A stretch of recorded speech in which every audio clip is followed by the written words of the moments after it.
Hey, what's up, nerds? Paul Conti here for Radio Free Hammer Hall, and wanted to do a product review of this new core book.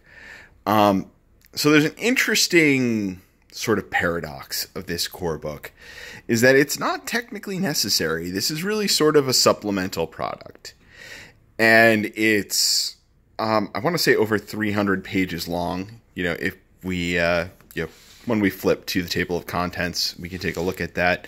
But this is a beautiful hardbound book, and actually included a nice ribbon bookmark in the book to mark off your important pages. So in a way, it's very likened to the Bible, in that it has that sort of thing. Beautiful artwork throughout this. So we have over here, our last page is 320. So in total, 320 pages. About 220 pages of that is fluff. And here is why, for me, I think this is really important. First of all, there's a lot of pictures, and pictures are cool. And that kind of breaks things up. But the pictures really illuminate the fluff, I think. Both pictures of models as well as artwork. There's painting tutorials in here. A whole variety of things. But what I find really impressive about this book is, from my own perspective, as a person that is generally not a fluff guy. I don't really read the fluff. I don't pay attention that much. Despite there being about 200 pages of fluff in this book, I want to read every last page. And because they've done something that I think is really, really important. And I think they really struck gold with the way they wrote this book. There's a lot going on in the Age of Sigmar. There's tons of story, there's tons of factions, there's tons of races and realms and places. And they, throughout this book, have given us a brief synopsis of all of that. And some things, all they need to give them is a few paragraphs. Here's some more beautiful art out of the book. It is really interesting to me that we get this background of what happened between the end times and the Age of Sigmar. The seemingly millennia between those two events. I haven't actually read all of this cover to cover yet, but I think that is fairly accurately summing up what was going on. Again, more absolutely beautiful artwork here.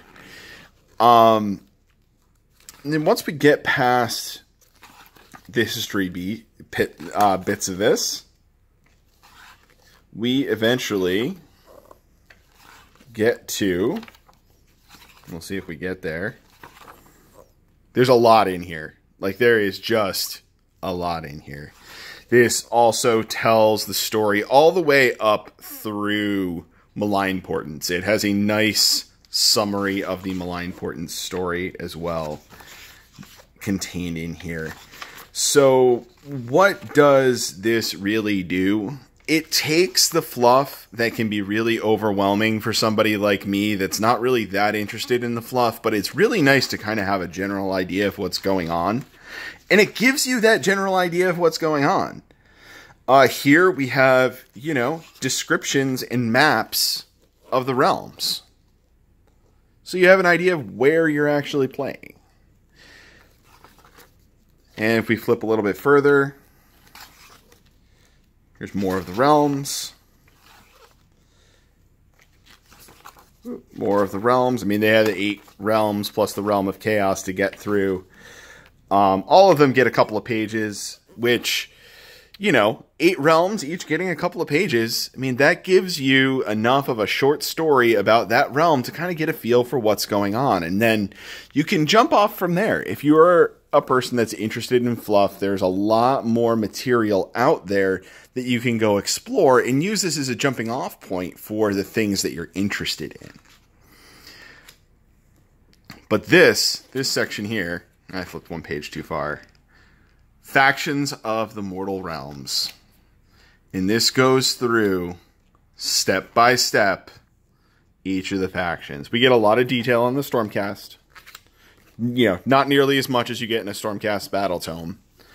But get a whole bunch of the Fire Slayers, the Caradron Overlords, the Sylvaneth, the Daughters of Cain, the Ideneth Deepkin, the Seraphon, who seem like they've gotten a little bit of a retcon here, but that's okay. I think this actually makes a little bit more sense now. And then we have, this is labeled the Free Peoples. This is, your generic dwarves, your generic humans, what all of these guys are doing, what the free humans and elves and dwarves of the mortal realms that are not living in realms that are dominated by chaos, what their lives are like, what the general makeup of those cities, those realms. And it's fantastic. And I'm just going to flip on because there's just a lot here on all of that. But I'm going to flip over to the rules section. And the interesting thing I think about the rules section is, the 20 pages or so of rules are available for free. And this book doesn't really add anything to that you can't get for free. There are, once you get past the core rules, then you get to, your allegiance abilities for order, chaos, death, destruction. All of that is in the General's Handbook. So I think there's not really anything I have found in here that is not in the General's Handbook other than the core rules that is not available for free. Like, we have the War Scroll for the Balewind Vortex. You can get that on the app for free.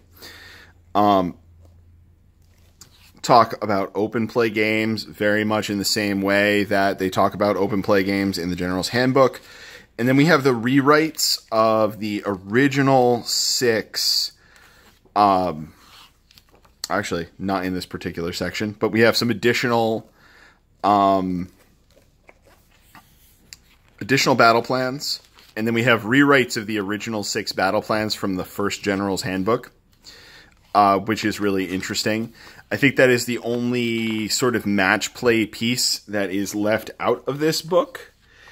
We have more stuff for Triumph and Treachery, multiplayer games, various other narrative play ideas. Some other interesting ways to play match play, which I think is really interesting, and I really want to explore those things.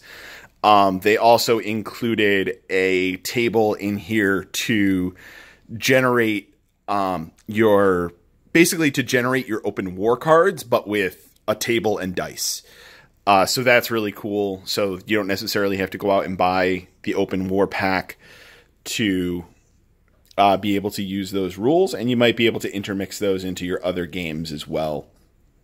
So there's just a lot of cool ideas in here. And I think in general, is this book mandatory to buy to play Age of Sigmar?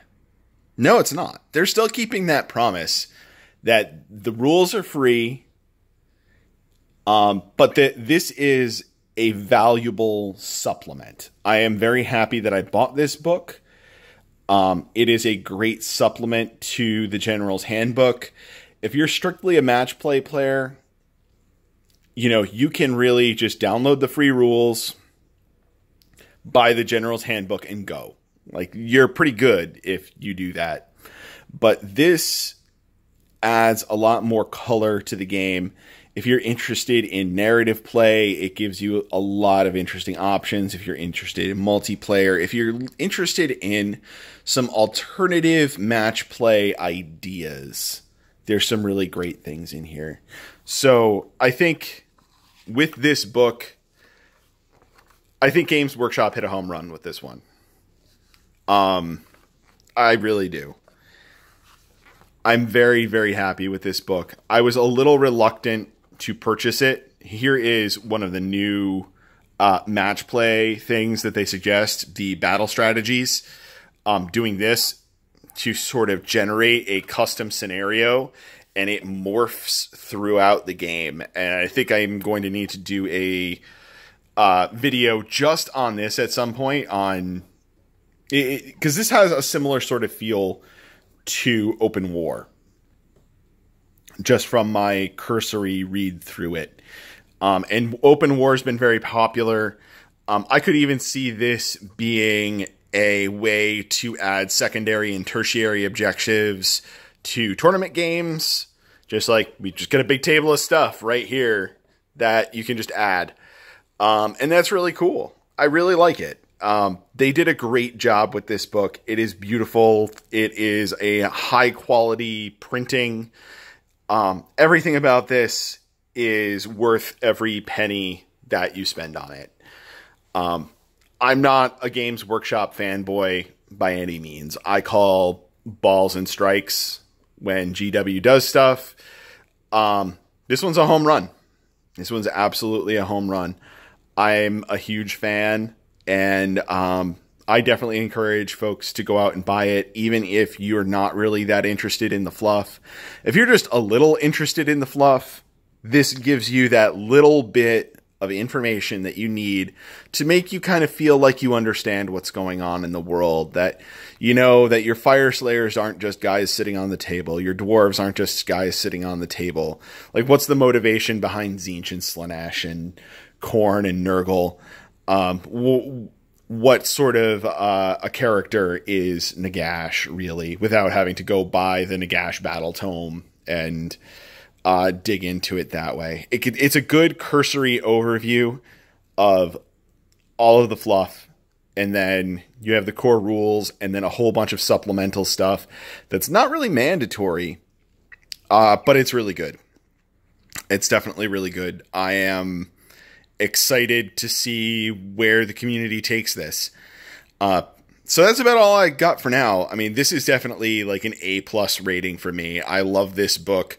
I am going to be going on a trip this week. I will be reading this cover to cover on the plane. So that is all for now, folks. I hope you enjoyed. Hope it was informative, and I'll talk to you all later.